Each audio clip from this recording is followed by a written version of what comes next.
يركز بالسلب علينا كلنا.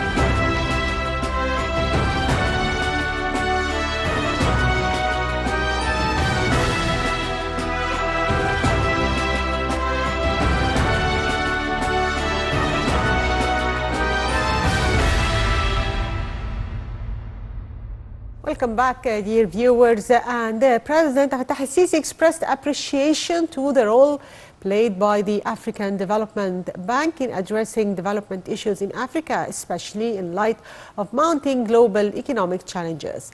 The President was addressing the inaugural session of the African Development Bank Group's annual meetings in Sharm el-Sheikh, Egypt. He said Cairo is in continuous support of efforts to achieve economic development in the African continent. He said such meetings offer a chance to exchange expertise to face climate change repercussions, adding that drought repercussions have caused $70 billion of losses in Africa. He said climate change consequences are most pressuring on least developed nations. And to shed more light on the importance of these meetings, we are joined over the phone by Ambassador Midhat Al-Maligi, former Assistant Foreign Minister. Good afternoon, sir.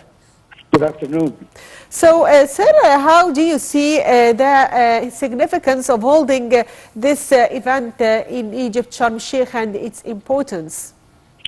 Of course, I mean, having this meeting in Egypt shows the weight that the African Bank of Development is giving to Egypt and its presence in Africa. And honestly, I think that we should seize the opportunity to try to have stronger ties with the bank so that we can help African countries through the bank to make more projects in Africa. I think that knowing the aim of the bank to help to reduce poverty and improve the living conditions for African, and most importantly, mobilizing resources for the continent's economic and social development is something where that we should be more involved in Egypt with the activities of the bank as we are right now. Yes, Mr. Ambassador, the event is being held under the theme of mobilizing private sector financing for climate and green growth in Africa. How do you read this theme? Well, I read this theme as it's in parallel with Egypt's activity recently. I mean, we had the COP in Egypt, held in Egypt, which shows the importance that we give to the environment, which is one of the themes of the title we just mentioned now. Moreover, is how to use the capital at the bank to reduce the poverty and to make more projects with this line. Yes. So, sir, how do you read President Fattah el-Sisi's address to the inaugural session of the African Development Bank's group's annual meetings today, as he said that Cairo is in continuous support of efforts to achieve economic development in the African continent? Well, I see this as in line with everything the President has said ever since he held the responsibility of our country. I mean, President Abdel Fattah el-Sisi, from the first day, he showed great attention to Africa and to the relations with Africa, especially the economic relations.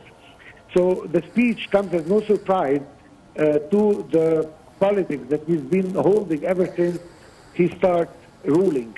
And I think that we have to follow the footsteps of His Excellency so that we can use the capacities of the bank to have more projects in the African continent.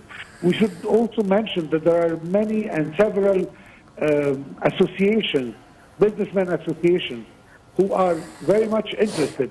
As ambassador in Africa, before, as I said, I was ambassador in Cameroon, I have seen many Egyptians, and the numbers of Egyptians trying to work with African countries has been growing ever since. And this shows that there is a response, a very positive response to the President's recommendation to have more businesses and more cooperation with the African countries. So, sir, how important is galvanizing private financing domestically and internationally for green growth in Africa? Well, so far it hasn't really achieved the results we want to achieve. I think we should work more as Egyptians and as Africans. And African countries are also dedicated to the cause, although they lack a lot of finances and resources to be able to implement all these recommendations. But nevertheless, they are trying hard. And I think with the help of Egypt, one of the leader countries in the continent, they can achieve more goals. That's why I said from the beginning that we have to have more and relations and more implementations of the policies of the BAD, so that we can work harder with the African countries to implement those terms. Yes, sir, he also, the President said in his address that climate change consequences are most pressuring on least developed nations.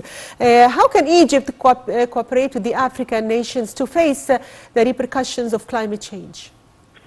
Well, first of all, Egypt spoke in the name of Africa when we spoke about the consequences, the negative consequences on the continent. Yes. We all remember that in many speeches given during the COP, we said that the African continent is the one paying the most the bill of not following the green path that we always wanted to follow. And unfortunately, most of the European countries and advanced countries in the West are the ones who are causing this, and we are the ones who are paying the consequences. So that's why we have to have more resources, and this is when the bank comes and other international monetary organizations such as the World Bank and others, that they have to finance all the politics that the Africans want to implement in their country to ease a little bit the bad consequences and the negative consequences of not being able to follow the green path that we all want to follow.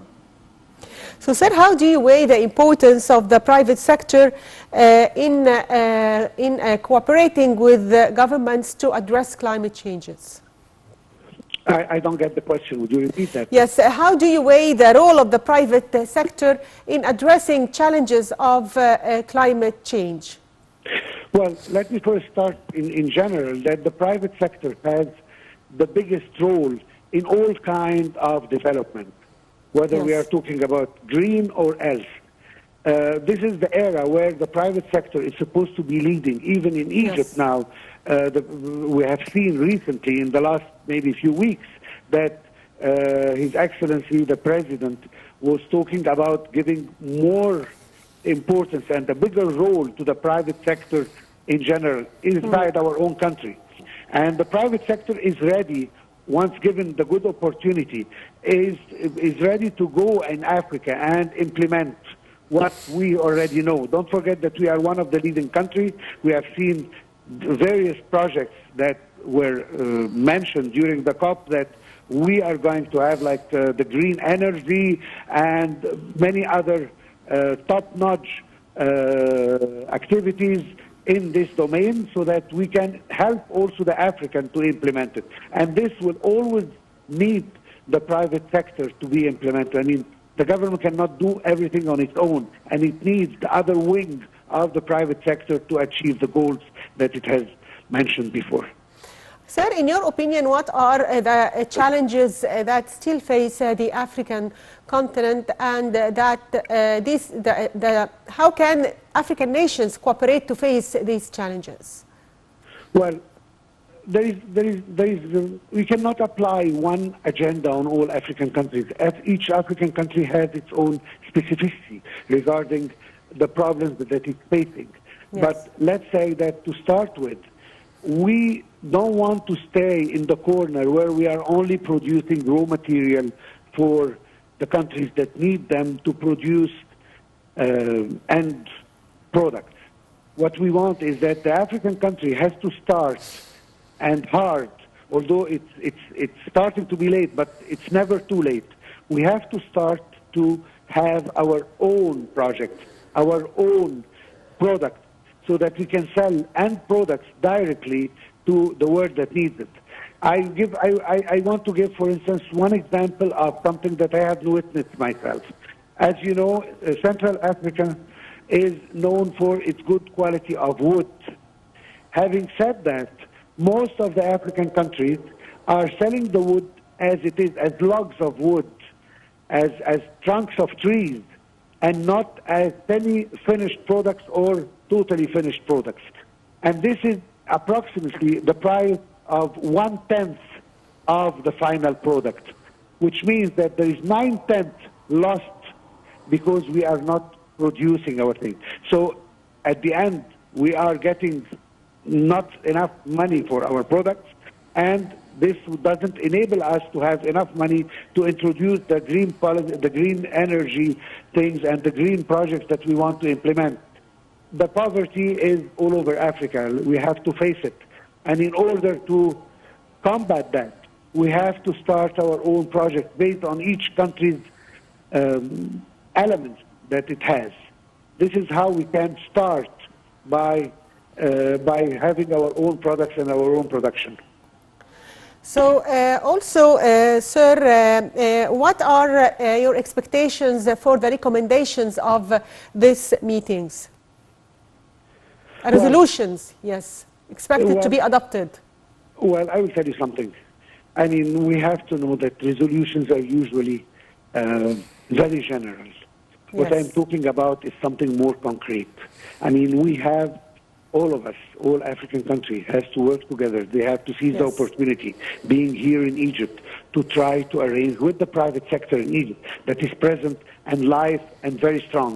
Yes. That they have to arrange for other meetings on the light of what has been said to start implementing things. The idea is not to have a written resolution that is not executed. I want things to be worked out in a good way so that the countries, the African countries that need the Egyptian expertise can have it. And with the bank present, the bank, the BAD as we call it, can help to provide resources so that we can implement the Egyptian technologies and the Egyptian knowledge to the African countries. And this is the formula that we have to work on, is to get the money from the bank, and Egypt can implement projects in the green projects that will benefit the African continent and the African countries. So this is the formula. Whatever is going to be written and not implemented will not be worth it. What is worth it is really to start doing projects, to seize the opportunity, and to collaborate more with the private sector in Egypt. Yes, I'd like to thank you, Ambassador Midhat Al-Miligi, former Assistant Foreign Minister. Thank you, sir, for being with us. And as we mentioned before, that the African Development Bank group meetings kick-started in the Egyptian Red Sea resort of Sharm el-Sheikh. The event is being held under the theme of mobilizing private sector financing for climate and green growth in Africa. Presidential spokesperson Councillor Ahmed Fahmy said the inauguration witnessed the participation of a number of African presidents, government heads, and various representatives of regional institutions. He said a number of finance ministers, private sector representatives, academics, and partners of the AFDB group's member states also attended the session. A number of speakers addressed the event. And addressing the event, Egypt Central Bank Governor Hassan Abdullah expressed hope that the AFDB group's meeting will materialize a future mechanism to deal with all issues. He called for finding new financing mechanisms to boost the abilities of African countries before challenges. He said Africa is not far from global challenges, which highlight the role shouldered by regional and international financing institutions concerned with development issues on the continent, ahead of which the AFDB and the African Development Bank Group's president also addressed the session, warning against repercussions of climate change on Africa. And he said that losses due to the phenomenon are calculated at between 7 and $15 billion. Dear viewers, still stay tuned for our special coverage for the African Development Group meetings in Sharm el-Sheikh.